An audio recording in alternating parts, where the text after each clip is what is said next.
Now it's time for tip-episodes with quick tips you should know. Techniques you can implement into your workflow right here on A Tale, oh yeah, A Tale of Two Hygienists.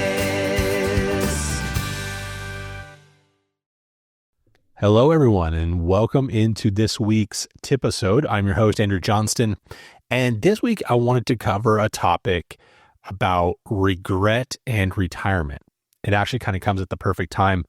I was just interviewing Dr. Richard Lowe for an upcoming podcast, and we talked a ton about regret, things that we should have done, things that we could have done better, things that we wanted to do that we didn't, things that we wish people would have told us when we were younger.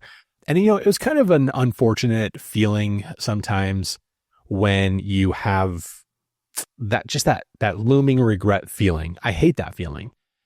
So the point of this episode is to maybe give you a couple of tips to help prepare you for retirement so that you aren't feeling like you messed up or like that you should have done things that you didn't do when you were younger.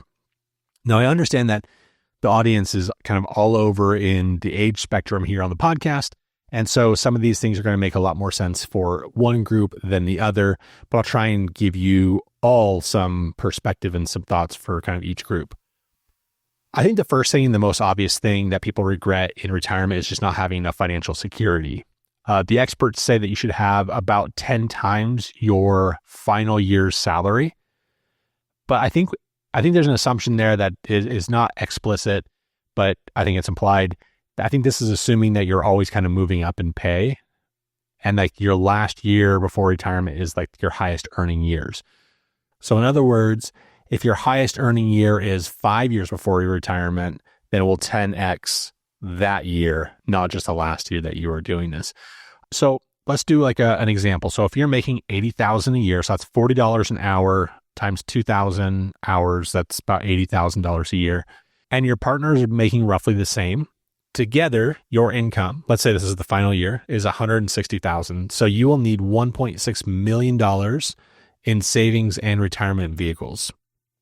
I think there's also I don't think this is a word, but like a sub-regret here when people feel like they should be putting more money towards their 401k and their Roth IRA that they're not actually doing. If your office offers you some sort of a retirement vehicle, even without a match, I think that you have to consider it. And if you're young, let's say that you're like only 25 years old and listening to this episode, you could save up to $1 million by the time you retire. If you put just $200 per paycheck into the account, which is about $400 a month, and the market doesn't have to do anything crazy. This is just assuming a 7% return. And if you're 35, so 10 years later, that now doubles to $400 per paycheck or $800 a month. And if you're 40 years old, it's now equivalent basically to a house payment at about $1,250 a month that you need to be putting away for retirement. So the experts also agree that your savings should be exclusive of your home equity. So we're not talking about net worth of $1.6 million in the example I gave. We're talking about liquid assets. The value of the home, it's not liquid. It's still a nice little addition to your nest egg, but there are definitely some constraints on making sure it can get sold and all of that kind of stuff should you need the actual cash.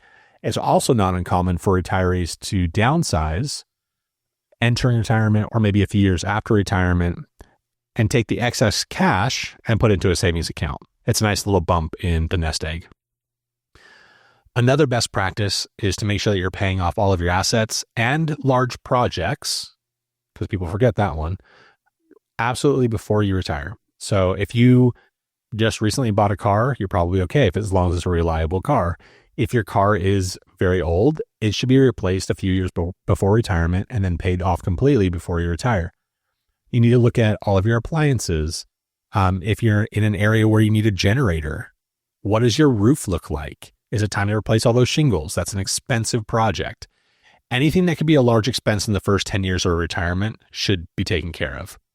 The next thing is that people regret not planning for the first couple of years of their retirement, because retirement sounds really great. You wake up when you want to, go to sleep when you want, take your naps, watch your favorite programs. I don't know, go to the lap pool, play some sports, paddleball, pickleball, whatever the things are. In reality, though, those things, that's not really what drives and fulfills people. And it always sounds nice. Like, okay, I'm going to retire and just rest and relax. But retirement is really supposed to be not a time to be in a vegetative state, but more like a time to do the things that you haven't had time to do because you are working. So what are those things? How will you spend your time and effort? I think one of the contributing factors of depression in the elderly is due to a loss of purpose. When you have a career or you have people depending on you, when you're working within a group, then you have a sense of identity, you have a sense of purpose. But what happens when that goes away? What are you going to fill that with? It can be a really difficult transition for a lot of people unless it's planned for.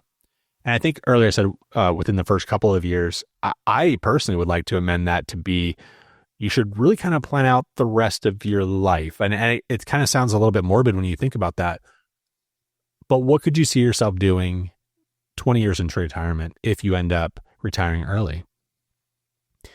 And along those lines, the final regret that I want to mention is that more than half of retirees retired earlier than they expected to, almost 60%. So even as you plan these timelines, you plan the money, you plan the activities, you plan all of that, I think it's important to also consider the worst case scenario. So in our profession in dentistry, often our neck, our shoulders, our back, they give out way before we're ready for that to happen. It just forces us to the sideline. So unless we are able to find our next step, we're going to be forced into early retirement. It's always a great idea to have like a plan B. So keep the relationships, the skills or start new skills that will help you transition or can be used in some sort of new employment should you need it. Our audience, I think, does skew a little bit younger. I think this is great for the majority of you listen to this because you have so much time to put things in motion. And I think it's important that if you have a partner that you're on the same wavelength with all of this, you need to have this discussion that might be a little bit harder of a discussion for everybody. Make sure you're investing, make sure you're saving, make sure you're doing all of those things. I don't want to end on doom and gloom, which is kind of, I didn't really want this podcast to be like a negative one, but it's such a serious topic. And I will say though, there was a stat that I read, and it was almost half, I think like 40% of all retirees report to have an increased level of happiness in retirement. And that's pretty great because I think that most people are pretty satisfied or are pretty happy or content with life as they're entering retirement, but then they see an additional increase, which I think is really kind of cool. This isn't something that's talked about in dental hygiene courses. In the dentist courses, they talk about this a lot, but I think dental hygienists need to find a financial planner. They're going to help you with budgets and goals, and they're going to help you stick to it. I think it's incredibly important. And I think it's going to give you the kind of peace of mind that you just can't really come by in any other way. It's just give it some consideration is all I'm asking. I just want everyone listening to have like the best retirement ever, that they're going to be happy, that they're going to feel safe, that they're going to feel like they prepared very well and without any regrets. That's all I got for you for this week. Good luck, and we'll talk to you next week. A tale of two hygienists.